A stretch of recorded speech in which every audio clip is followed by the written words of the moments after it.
We took a look at doing a three-way handshake. I want to remind you how that works, and we'll look at one with a protocol analyzer if you want to. So this may be enough. So this host wants to talk to that host.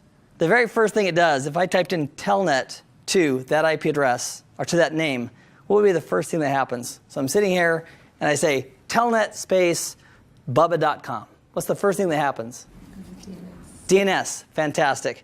Then after we have an IP address, we then, because we're using telnet, says, oh, TCP, and TCP says, I need to set up a three-way handshake.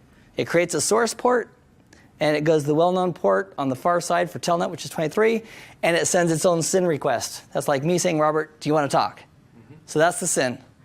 We acknowledge that. The server acknowledges it back to us and says, hey, while I'm at it, because this is a bidirectional channel we're setting up, I'm also going to send you my own synchronization request, meaning, OK, I acknowledge you want to talk to me. I'm game with that. And by the way, do you want to talk with me?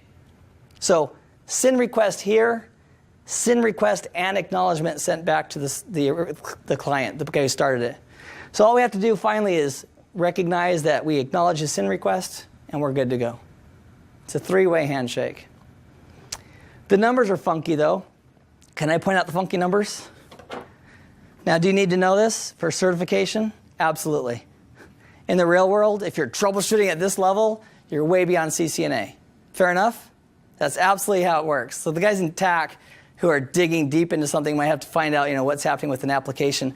But if I send a sequence number of 100, I will receive an acknowledgement back of 101. And these usually refer to bytes. So if I send 1 byte of data with sequence number 100, basically this client will receive it and say, OK, I'm ready to receive 101. It's like pay it forward. So if I say SYN 100, he'll send ACK 101, and my next sequence number will be 101. So that's just from that part of the story. From his sequence number, he sent sequence number 300. So the acknowledgement that will come back will be 301. It's interesting. It's not natural for a human being to say, OK, I totally get that. But the concept is, Robert sends me up to 1,000 bytes. He sends sequence number 0, for example, sends me 1,000 bytes. I'm going to send him an acknowledgement saying 1001, which is his cue is, OK, great. I can pick up right at 1001 and send him my next chunk of data. So it always increments by 1? No. It never, in real data, it never increments by 1. How does it decide how much to increment by? We're going to start by the byte count. OK. So in the slides, they use a window size of like 1, just an example. And when we bring up a live protocol analyzer, I'll show you.